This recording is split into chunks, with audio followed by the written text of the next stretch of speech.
Hi. In a few weeks, I'm off for a week-long trek to Greenland.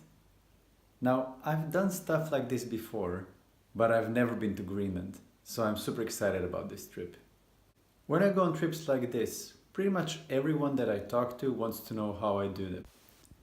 So I decided to shoot a series of short videos where I talk about the details. I'll be talking about things like gear I take with me, maps and route planning,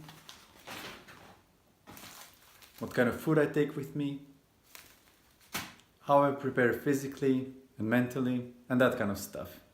But let's talk about location first. So why Greenland? I think that the answer is pretty simple.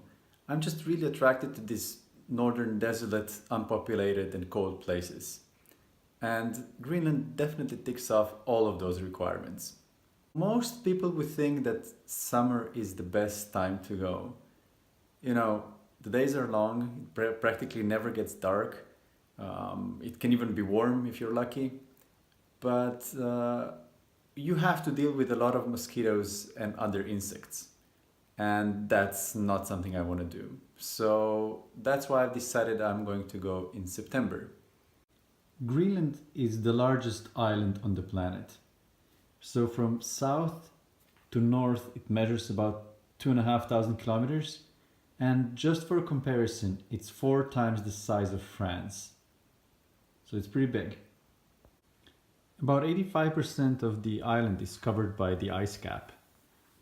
And the ice cap on the east coast basically reaches the sea. But on the west coast, there's quite a big gap. So that's where I'm going. Let's zoom in a bit. So I'll be flying to a town, Kangerlussuaq, which is about here, and it's about 30 kilometers from the ice cap. Now I read that there's a trail that connects the towns of Kangerlussuaq and Sisimiut. It's called the Arctic Circle Trail, or the Polar Route. I have no idea how well maintained it is, but I just know that it's there, and I'll probably do a part of that trail. Now, the only problem with that trail is that it starts from Kangerlussuaq, which is about 30 kilometers away from the ice cap. And I really want to see the ice cap.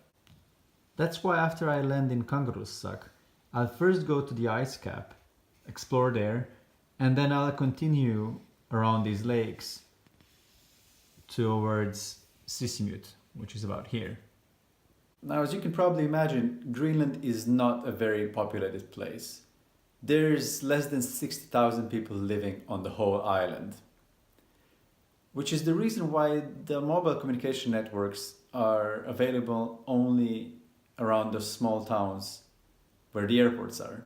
Of course, I could take the satellite phone with me, but I think I'd just ruin the trip by doing so. So I'm not going to do that.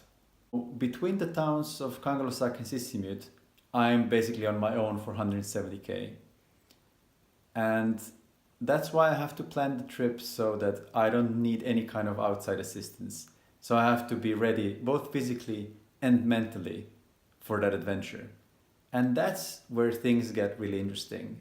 And that's one of the reasons why I'm going to be shooting these videos. Thanks for watching, and I hope you'll come back for more.